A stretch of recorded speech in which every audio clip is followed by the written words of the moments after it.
The Enchanted Pool. The Mahabharata, the ancient Sanskrit epic poem, narrates the struggle between two groups of cousins, the Kaurava and the Pandava princes in the 𝗀𝗁 war, and also tell us about the lives of these princes and their successes. At one point in the Mahabharata, the ancient Sanskrit epic poem, the five Pandava brothers, �57, Bhima, Arjuna, Nakula, and Sahadeva, lost everything in a game of dice to the Kaurava and have to live in exile for 30 long and lonely years. During this time, they have to constantly move from place to place for safety to meet their daily needs. It is a difficult and exhausting time for them. One day, in the 12th year, the five Pandava brothers wandered deep into the forest in pursuit of deer. The sun was hot overhead and the five brothers grew more and very thirsty.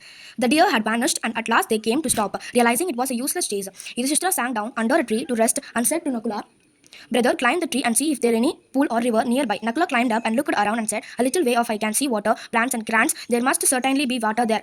Yudhishthira sent him to fetch some water to drink. Nakula was filled with joy when he got to the place and saw a pool. He was very thirsty himself, so he thought he would quench his own thirst before returning with water for his brothers. But no sooner did he dip his hand in the cool water than a voice rang out, "Stop, Nakula, do not drink. This is an enchanted pool that it belongs to me. No one may drink of its water without answering my question."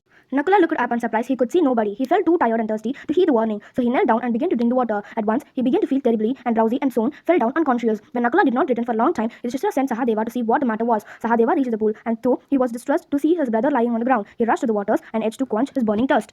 Again the voice was heard, "Oh Sahadeva, answer my questions before you drink this water." Like Nakula, Sahadeva also ignored the warning. He drank the warning and at once he too was struck down. Yudhishthira became very worried when Sahadeva failed to return. He sent Arjuna to see whether the brothers had met with any danger. Arjuna soon arrived at the spot and found both his brothers lying motionless near the pool, heartbroken with grief. He wanted to avenge their death. However, he too was overwhelmed by a monstrous thirst which compelled him towards the battle pool. Again the warning was heard, "Answer my questions before you drink the water. If you disobey me, you will follow your brothers." Arjuna became very angry and wanted to destroy this unseen enemy, but first he had quenched his overpowering thirst. So he drank the water and also fell down dead. After another anxious wait, Yudhishthira turned to Bhima, "Dear brother, even Arjuna the great hero hasn't returned. Something terrible must have happened to our brothers. Please find them quickly." Bhima hurried away without another word.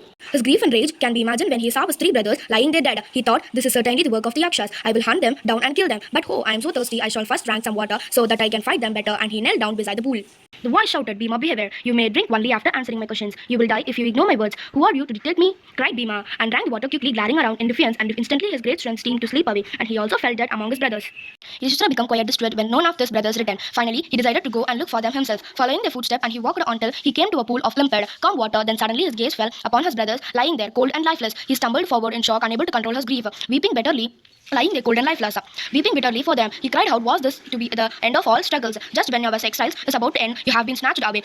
There's no reason left for me to continue living in its world." As he looked at them, he wondered he could have been powerful enough to kill them. The world held no warriors who everyone as brothers. Besides, there were no wounds on their bodies, no red traces of enemy footprints nearby. There was surely some magic about it. For a long time, Yudhishthira bet off. Then feeling his thirst overcame him, he was drawn to the water at once. The voice warned us, "Before you were